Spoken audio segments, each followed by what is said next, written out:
You are listening to the IFH Podcast Network. For more amazing filmmaking and screenwriting podcasts, just go to ifhpodcastnetwork.com. Welcome to the Indie Film Hustle Podcast, episode number 458. Success is the sum of small efforts repeated day in and day out. Robert Coiler. Broadcasting from the back alley in Hollywood, it's the Indie Film Hustle Podcast, where we show you how to survive and thrive as an indie filmmaker in the jungles of the film biz. And here's your host, Alex Ferrari. Welcome to another episode of the Indie Film Hustle Podcast. I am your humble host, Alex Ferrari. Today's show is sponsored by Rise of the Filmtrepreneur, how to turn your independent film into a profitable business. It's harder today than ever before for independent filmmakers to make money with their films. From predatory film distributors ripping them off to huckster film aggregators who prey upon them, the odds are stacked against the indie filmmaker. The old distribution model of making money with your film is broken, and there needs to be a change. The future of independent filmmaking is the entrepreneurial filmmaker or the filmtrepreneur. In Rise of the Filmtrepreneur, I break down how to actually make money with your film projects and show you how to turn your indie film into a profitable business. With case studies examining successes and failures, this book shows you the step-by-step method to turn your passion into a profitable career. If you're making a feature film, series, or any other kind of video content, the Filmtrepreneur method will set you up for success. The book is available in paperback, ebook, and of course, audiobook. If you want to order it, just head over to www.filmbizbook.com. That's filmbizbook.com. And today's show is also sponsored by the Heart Chart Screenwriting Masterclass taught by legendary screenwriter James V. Hart, the writer of Bram Stoker's Dracula, Hook, and Contact, to name a few. His unique story mapping system will teach you how to get your script ready for production and the marketplace. To gain instant access, head over to bulletproofscreenwriting.tv/heart chart. That's HART chart. Now, guys, today on the show, we have Alec Trachtenberg, and he is a sales specialist for filmmakers. He teaches filmmakers how to sell not only their films, but themselves. And I thought that this was such an important episode because so many of us as filmmakers don't think about sales.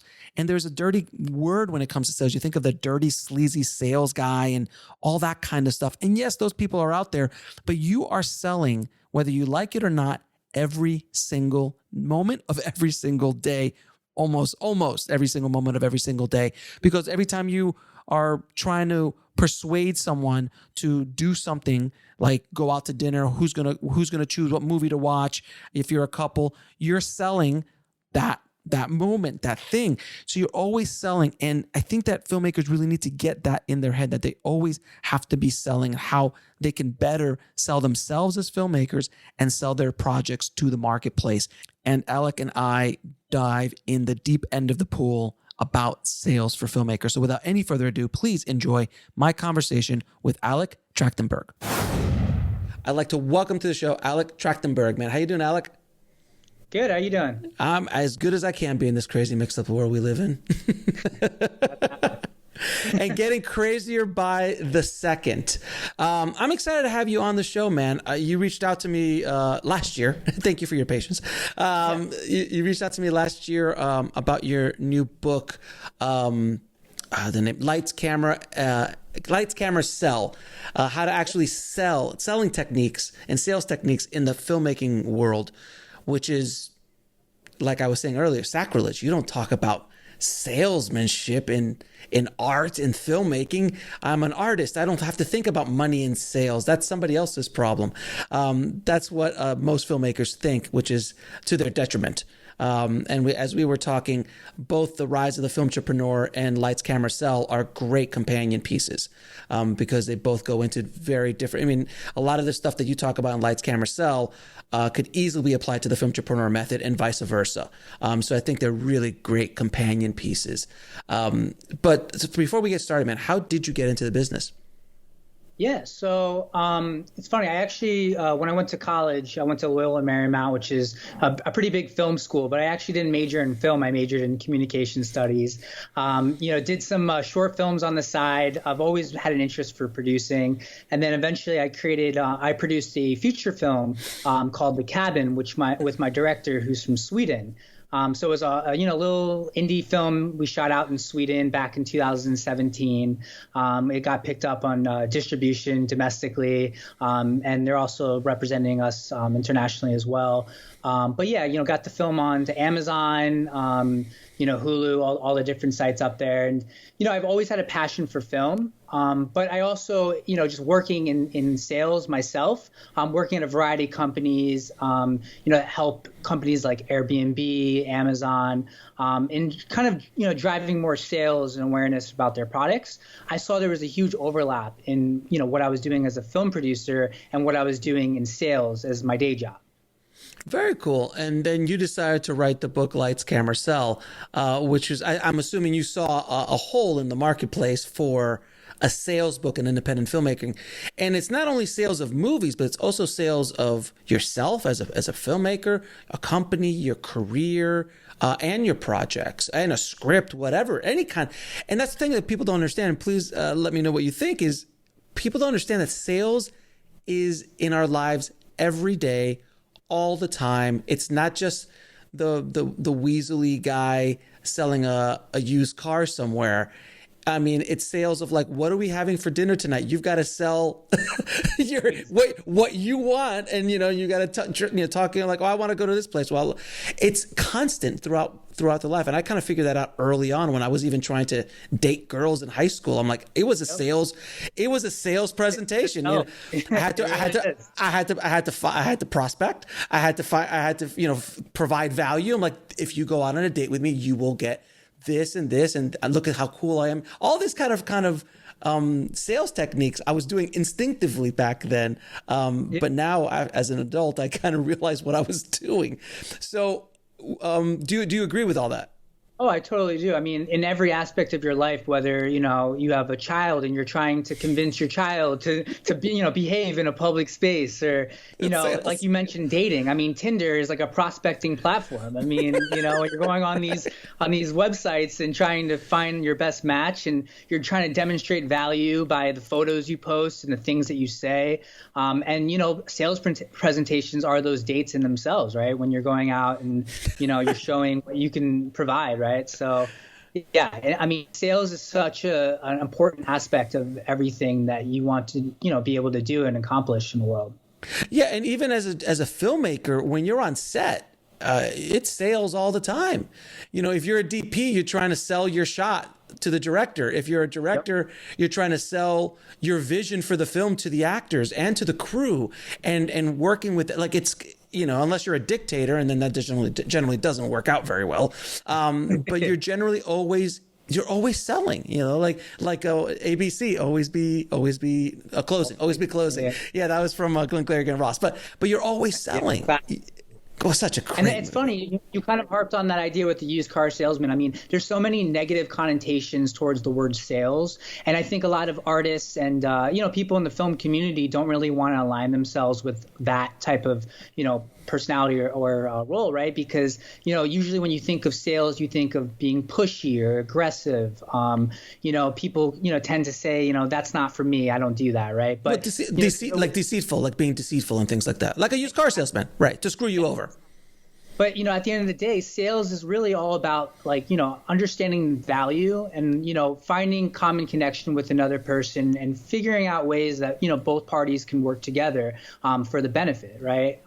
If you're an artist and you have amazing scripts, so like if you're a writer, right? I mean, you're providing value to a production company who, would love your projects to be able to produce them and put them out into the world. But it's how you convey that and how you communicate it is really important. Yeah, I mean, I used to, when I first launched Indie Film Hustle, I would get some slack from some of my contemporaries because they just saw my unrelenting, just sales, constantly marketing and promotions and just pushing and pushing and pushing. But I felt that I had a strong value proposition. I felt that like I'm providing a value. I'm giving away 95% of what I do on a daily basis. So it's not even like I'm selling. I need you to give me my money. No, I want to help. And I wanted to get that information out there as much as possible. And I still do that to this day. We'll be right back after a word from our sponsor. And now back to the show. And it's been helpful, and it's helped me grow Indie Film Hustle to where it is. But a lot of other creatives, they don't have that they have that same kind of block that you're talking about. Whereas like I don't want to be associated with sales or snake oil salesman, which is literally one of the origins of the bad sales. You know, the guy that comes into town, tells you a whole bunch of lies, steals your money, and sells you like, you know, whatever oil to drink to get rid of cancer, you know, whatever that is. And I get it. And movies have not helped, by the way. Oh, for sure. Yeah. I can name so many movies out there that, you know, portray salespeople not to be the greatest people in the world. Right. They're a great villain. But I think I think people in general are starting to come around to the idea that sales is an integral part, and it doesn't have to be dirty. It doesn't have to be sleazy. It actually is all about providing value and convincing people that have a problem and serving that, convincing people that like, if you have a problem, what I'm proposing could help you. And that's across all business. In regards to getting a job, in a job interview, you're sales. You're in sales in a job interview. Yeah, same thing. You know, you could be the greatest director in the world, but you know, if you go in, you know, with that conversation to that producer or that agent, and you don't, you know, communicate that or build that rapport, you know, it's gonna be lost talent. You know, and nothing is worse than wasted talent. Oh God, I know, and I see it all the time in my line of work where I talk to a lot of these great artists. That I see some great movies. I'm like, but you're not gonna. They didn't get the sales aspect. They don't get the marketing and promotions aspect of it. In your book, you have two great kind of explanations of sales and how important it is to filmmakers. Can you talk about the Robert Rodriguez example and the Quentin Tarantino example in your book? Yeah. So Robert Rodriguez, you know, is actually his father was in sales. I didn't know that. I did not know that. Yeah. Yep. And so for him, you know, he didn't have any sort of, you know, blockings to him being able to go out there and make a film if he wanted to make one. Right. So, you know, he built rapport with, you know, the people around his community, like, you know, friends, and really kind of just grassroots went up there and made, you know, a feature film. Right. And, you know, it was like, I think it was like $7,000. You know, and he went out and talked to a bunch of just distribution companies, put it out into festivals, you know, really, you know, just spearheaded that whole thing, right? Mm-hmm. Same with Quentin Tarantino.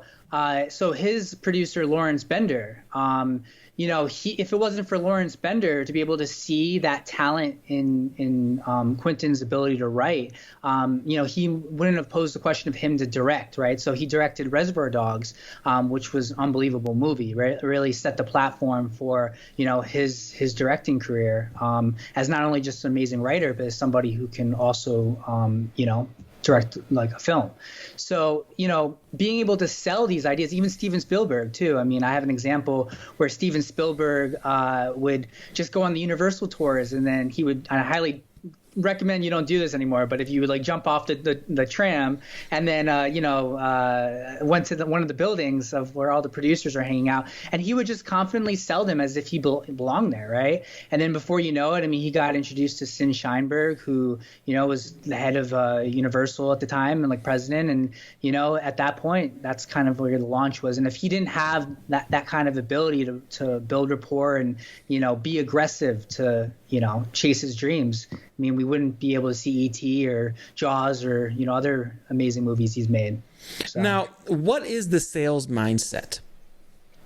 So the sales mindset is really understanding that, you know, the value that you can bring to other people, but not only that, being able to know how to communicate that value, right? So, you know, in terms of, understanding like social cues, right? And like understanding like what, like for example, if there was a producer right in front of you, like in the coffee shop, right? Like you wouldn't want to go up to the guy and start hounding him and start selling, pitching ideas, right? Like, there's a way to really, do it strategically where, you set up an email to him or somebody, get a referral, find, a way like to build it, like, get in on the right, foot, as opposed to just, being random and not really having any kind of backdrop to what you're saying.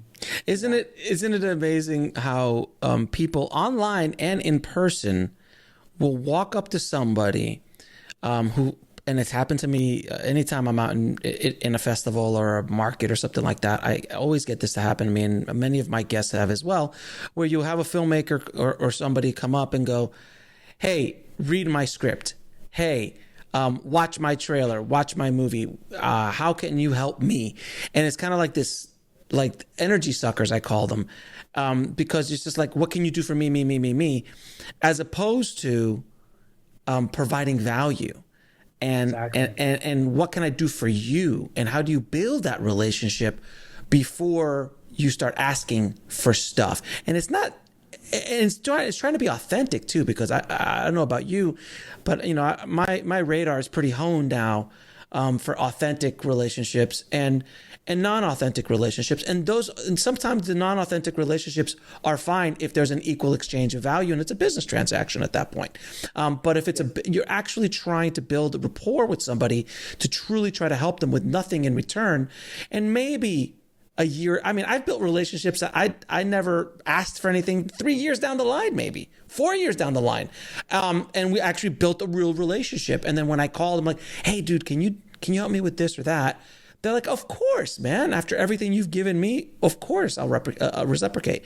So can you talk a little bit about that approach, which is it's the equivalent of walking up to a pretty girl at a bar and like, you and I are going to go sleep together right now.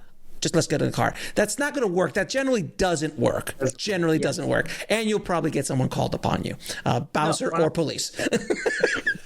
So what they call in sales is qualification process, right? So in the first stage of sales, it's considered prospecting, and that's trying to locate, the ideal buyer, the ideal person that's perfect for your service or your project. So doing research is really imperative. Now that we live in like the digital age where any information you need is at your fingertips.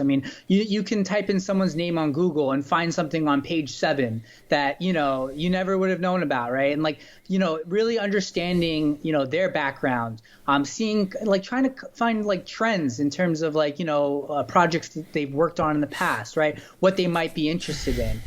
Paying attention to those things. And then when you're in those conversations in that prospecting phase and you're qualifying them, like say things like, oh, I noticed that, the last 3 films that you've worked on have all been comedies. It seems like comedy is something that's, interesting in you. What's your favorite type of comedy, right? And then, from there, as a writer, you can really try to understand, okay, maybe this producer is more interested in this type of material. So you're not trying to sell him something that isn't going to fit that box, right? So really trying to understand what value you can bring to what he's looking at or she's looking at the moment. Now, how do you eliminate wasting time on people who do not benefit from the value that you have in a project or service that you're trying to give?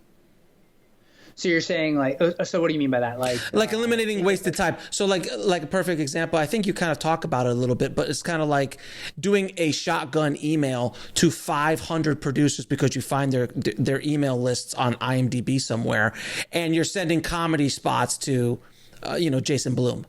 Like it doesn't. Oh, yes. I've gotten those before.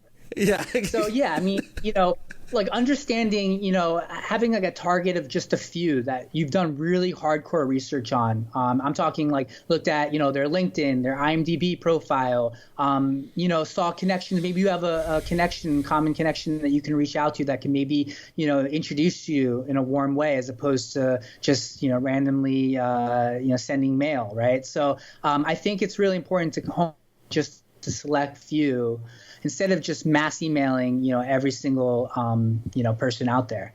Because that's not going to garner the same results. Yeah, I get emails of people asking me to produce their films and find financing for, like, they pay, like, can you help me get money for my movie? I'm like, you obviously have no idea who I am.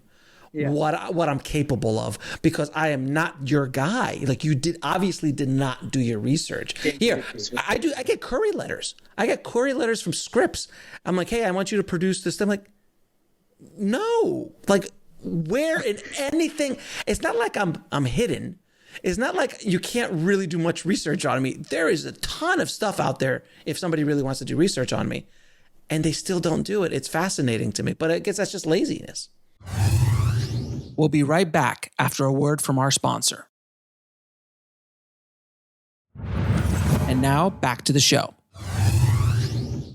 Yeah, it's laziness, but also, like, when you are communicating to that person in an email sequence, like, by, like, mentioning those personal things about that, individual you're reaching out to is really important, because that's going to show them that, you really took the time to, like, look them up and care about them, right?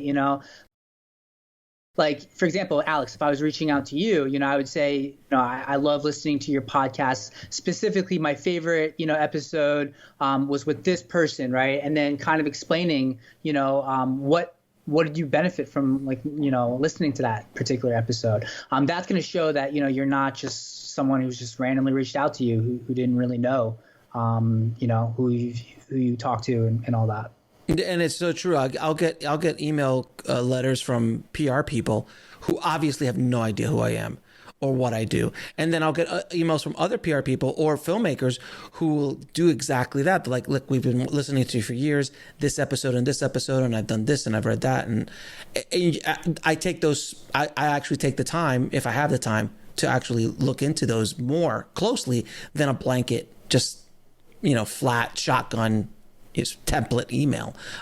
It's fascinating. Now the second stage is discovery. What is discovery?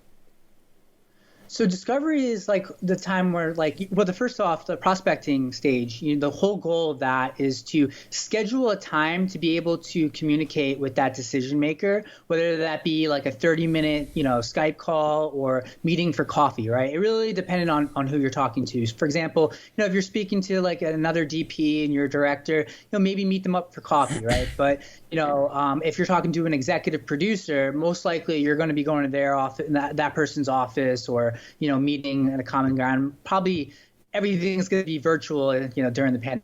But, that's the goal, is to really just, get on a call with them and ask them questions. So discovery is really that, where you're taking the research that you've done on this person and then asking questions about what they specifically are interested in, what are their pain points, what are their, their goals, right? And then collecting this information, you can then, connect that to, your project or service, or what you can bring to the table. But, if you go in there blindly trying to sell yourself right off the bat, then you're going to, have that used car salesman mentality, which has obviously not been effective. Now, what advice would you give on how to vet potential prospects? So, in the sense of just like making sure that they're a really great match. I mean, obviously you could do research. You could do research and things like that, but even going deeper, are there any techniques that you use to vet them to make sure that you are a good match in whatever you're trying to sell them? Yeah. So understanding like the job title of the person that you're speaking to, making sure that you're speaking to a decision maker. So, anything like for a financier, for example, understanding if the person you're speaking to is the one that could actually write the check, or somebody who's associated with that person who, they're almost like the gatekeeper in a sense, right? They're trying to understand, what your project's about, and then they relay that information to, the key decision maker. But the issue is, the gatekeeper is not going to be able to effectively sell your project or service just as much as you can, right? So, or as better as you, right? So you really want to make sure that, you're connecting with the right person right off the bat. how do you use discovery to vet potential film distributors? Because as you know, it's one of my favorite topics. If you want to talk about negative connotations, the sales guys, can you imagine what the connotation is with film distributors? Okay. It's horrible. So what do you do to vet potential distributors for your projects? Yeah, so just as much as is like, if a distributor reaches out to you about your project and I'm sure as an independent filmmaker, you're excited. You're like, oh my God, my movie. They like me. The world. Everyone likes me, right? But, just like in a job interview, this is just as much of an interview for them than it is for you, right? So, as you really got to make sure that it's the right opportunity and the right, company for the goals of your movie. So having a list of questions for that discovery call to really understand, what is the marketing strategy that you have in mind? What is the key demographic do you think that this would be for our film, right? Females ages 18 to 40 who are into horror movies, really kind of, understand what they think of your film and see if it aligns with what you think, right? And, if they make very big promises, it's usually a very, a big red flag, I'd say. But you really want to check to see if that person's genuine, right? So the questions that you're asking in that discovery call is, most importantly, finding out if they're capable to get your film out there. Most importantly, or if they're genuine and they actually are passionate about your project. And you're not just going to be one out of, 200 films that they're going to take to Cannes next year to try to sell, Right. Exactly. And they, there's a couple of bigger independent film distributors who shall remain nameless who pump out 30 releases a month, 40 releases a month. It's impossible to show tender loving care to every one of them. It's just impossible. They're just a factory at that point. So it's always interesting. And people, filmmakers listening right now, when you do get that email, which is it's like I said, they like me. Oh my God, they like me. You feel like you've won something. A lot of times they use that to their advantage, but you really got to vet them. You really got to figure out if they're a good match. Have they seen your movie? A lot of times they haven't even seen your movie, right? Yep. That's the biggest thing is what was your favorite part of the film? That's one question that you need to if you don't ask that and they don't answer that, that's hang up. Don't even continue the conversation. Because, how do you sell something that you haven't watched yourself? I mean, It's ridiculous, but that is the world we live in with distribution. So how do you demonstrate value to a potential prospect?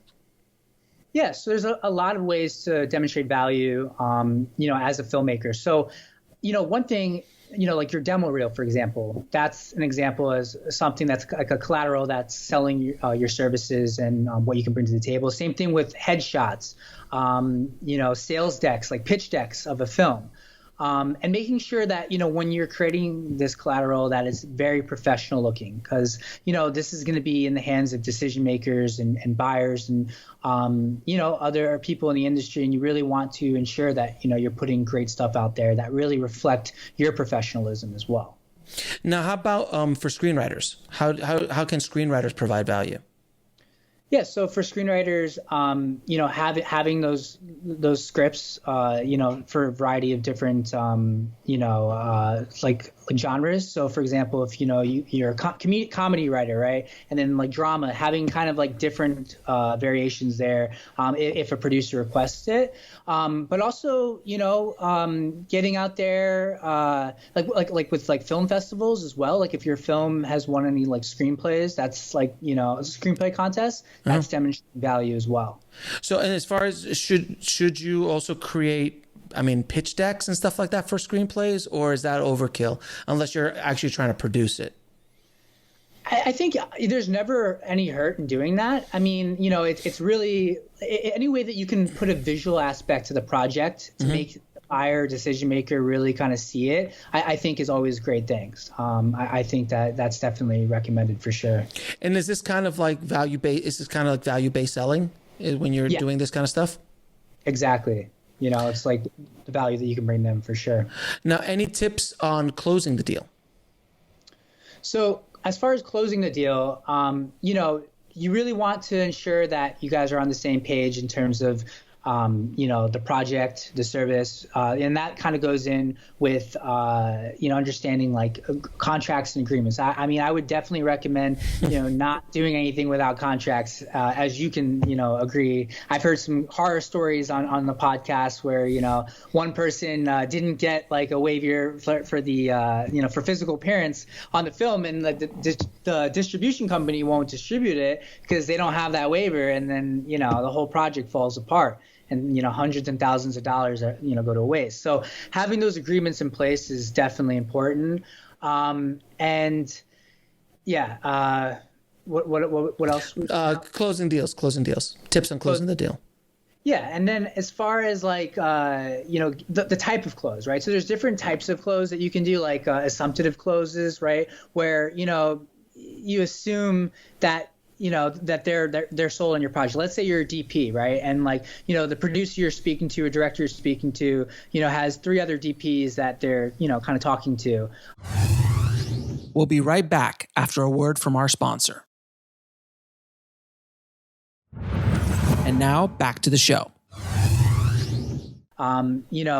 Maybe like aligning your projects and your background and your expertise and how you can bring it to the table and demonstrating that value, saying, okay, so when does shooting start, right? Like sometimes that confidence there can really help, elevate you and show that, this is somebody who's really passionate and wants to work on this project. Now, and how do you handle objections or fears of your potential prospect?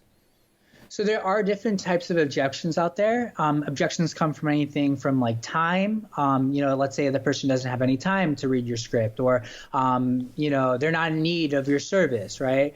So really understanding the type of objection that you're getting right off the bat is really critical, because then you can really, strategize on ways to combat that objection. So think of objections as very welcoming. You really want objections in the sales cycle, because objections means that they're having that kind of dance with you, right? Like if you were a lost cause, they wouldn't have even interacted with you in the first place, right? So, it's just a matter of, demonstrating that value and reconnecting to their, propositions and goals and pain points, and see how you can connect with both of them. Now, and what is relationship success? So relationship success is the last stage of the sales cycle. That's when the sale has been done, everything's closed. But it's actually, everyone thinks that once you close the deal, once you get the job, once you, get the girl, it's like done with, right? But really, it just starts at that point, right? So customer success is continually providing that value, and checking in with that person and making sure that you're delivering what you're what you want, right? If you're a writer working on a contract term, am I getting these edits and drafts in at the right time, right? Am I delivering on what I promised, right? Am I bringing the value to you that I've originally proposed? And then, finding ways to get referrals and, additional, maybe like upselling in a sense, right? So for example, if you're working with a particular company as a freelance, videographer or filmmaker who's making like commercial videos, right? Maybe there's a way to make additional videos for them, or, find out about their sister company that also needs video collateral as well that you can produce. So that's really what customer success is really all about. Fascinating conversation, sir. It's always good to teach and instruct filmmakers on how to sell themselves and sell their projects, because it's so important. Now I'm going to ask you a few questions I ask all my guests. What advice would you give a filmmaker trying to break into the business today? So I would say I would think of yourself as an entrepreneur. At the end of the day, the paradigm of shift of like film, just the past, 10 years, it's really a self, promotional endeavor, right? So really, think of yourself as a business and go out there and get it going, and don't wait on anyone else. Now, what is the lesson that took you the longest to learn, whether in the film business or in life? Well, that's a good question. Longest, I'd say, understanding that, what you're passionate about and, what, like, what you want to create might not align with other people, but that's okay, because you'll find, your tribe, just like, you found your tribe of people that really, agree and are, passionate about what you're putting out into the world. And yeah, that's exactly how it'll end. And 3 of your favorite films of all time. All right. So I'd have to say I'm a big Scorsese fan. So I'd say Casino, Goodfellas, and then I'll just throw in a random funny one, Rat Race. Do you remember Rat Race? Oh, God, yeah. I remember Rat Race. That was a while ago. Yeah. That's a very random, first time on the show, sir. First time Rat Race is on the show. I know that film. It's like it was a ton of different celebrities or actors. Goldberg, Mark, what is his name? Cuban Gooding Jr. Yeah, everybody. Everybody was in that thing. I remember it was a fun film, if I remember correctly. And now, where can people find more about you, and how can they purchase the book? So yeah, you could actually go to alectrachtenberg.com. So I actually consult one-to-one, with not only filmmakers but entrepreneurs on really how to establish that sales mindset and follow the 5 stages of the sales process to really get what they want, right? Whether that be a job, connections, so forth. And then my book's available on Amazon and Barnes & Noble. It's Lights, Camera, Sell. So I'm sure I'll give you the link. Yeah, it will be in the show notes. Alec, thank you so much for being on the show, brother. I really appreciate your time, man. Thank you. I want to thank Alec so much for coming on the show and dropping his knowledge bombs on the tribe today. Thank you so much, Alec. If you want to get links to anything we spoke about in this episode, please head over to the show notes at indiefilmhustle.com/458. And if you haven't already, please head over to filmmakingpodcast.com, subscribe, and leave a good review for the show. It really helps us out a lot. Thank you guys again for listening. As always, keep that hustle going. Keep that dream alive. Stay safe out there, and I'll talk to you soon. Thanks for listening to the Indie Film Hustle podcast at indiefilmhustle.com. That's INDIEFILMHUSTLE.com.